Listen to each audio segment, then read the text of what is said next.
రంగారెడ్డి జిల్లా మహేశ్వరంలో బీఆర్ఎస్ కు గట్టి షాక్ తగిలింది. మీర్పేట్ మున్సిపల్ కార్పొరేషన్లో 8 మంది కార్పొరేటర్లు బీజేపీలో చేరారు. చేవెళ్ల బీజేపీ ఎంపీ అభ్యర్థి Konda Vishweshwar Reddy, Maheshwaram contested MLA Andela Sriramulu BJP కండువాలు కప్పి పార్టీలోకి ఆహ్వానించారు. Next V Yellamma co-option member Congress వారు కూడా ముందుకు రావాలని కోరుతా ఉన్నా.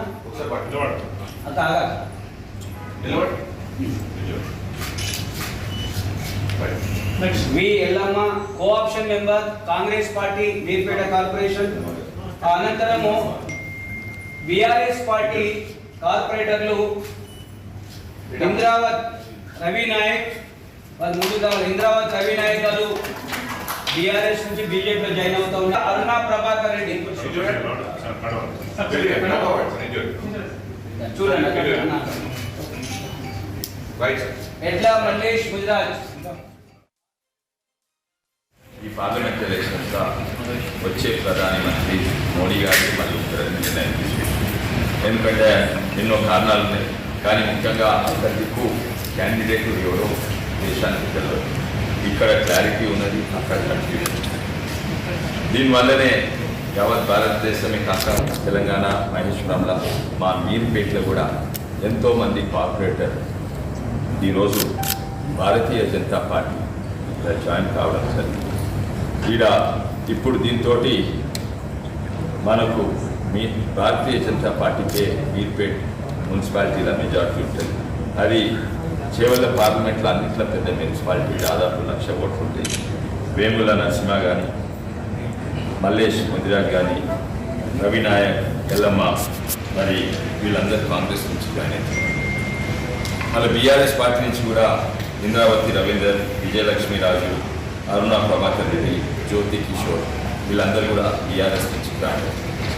కానీ గౌరీ శంకర్ మళ్ళీ ఇంకెంతోమంది నాయకులు కూడా వీళ్ళతో పార్టీ మీర్పేట్ల బీజేపీ జాయిన్ అయింది. వీటితో మీర్పేట్ అన్నింటిలో పెద్ద మున్సిపాలిటీ 1 వే.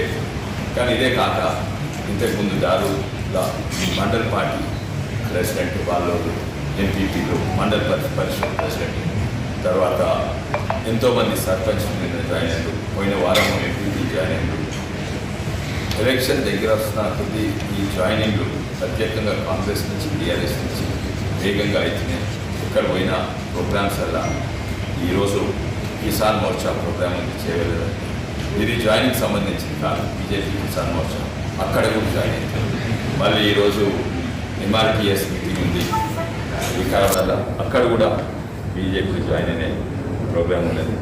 అయితే ఎటు చూసినా మోడీ దిక్కే చూసింది, ఎందుకంటే దేశవ్యాప్తంగా రాష్ట్రవ్యాప్తంగా చూసినా, కానీ మీర్పేటలో కూడా చూసినా అవే సమస్యలు, పాత ప్రభుత్వం ఉన్న సమస్యలు ఇప్పుడు అదే కొనసాగుతుంది. ప్రభుత్వం మారడానికి ఏమైనా మార్పులు వస్తాయంటే ఏమీ మార్పులు రాలేదు. పాత ప్రభుత్వం విధానంగానే నడుస్తుంది. మోరీల ప్రాబ్లం, ఆడ చెరువు కుంటల ప్రాబ్లము, దోమల ప్రాబ్లం, నీళ్లు తాగునీళ్ళ ప్రాబ్లం, రోడ్ల ప్రాబ్లం, ఇవన్నీ కూడా ఎట్లున్నాయో అట్లే ఉన్నాయి. అదే కాక ముఖ్యమైన అంటే రాష్ట్రం ఇవాళ చేసింది, వీటికి వాళ్ళు పైసలు నిధులు కేటాయించగలగరు అని అర్థమవుతుంది. దీని కొరకు పరిష్కారం ఉంటుంది. భారతీయ జనతా పార్టీ తప్పనిసరిగా ఇక్కడ మున్సిపాలిటీస్ మన చేతికి వస్తుంది.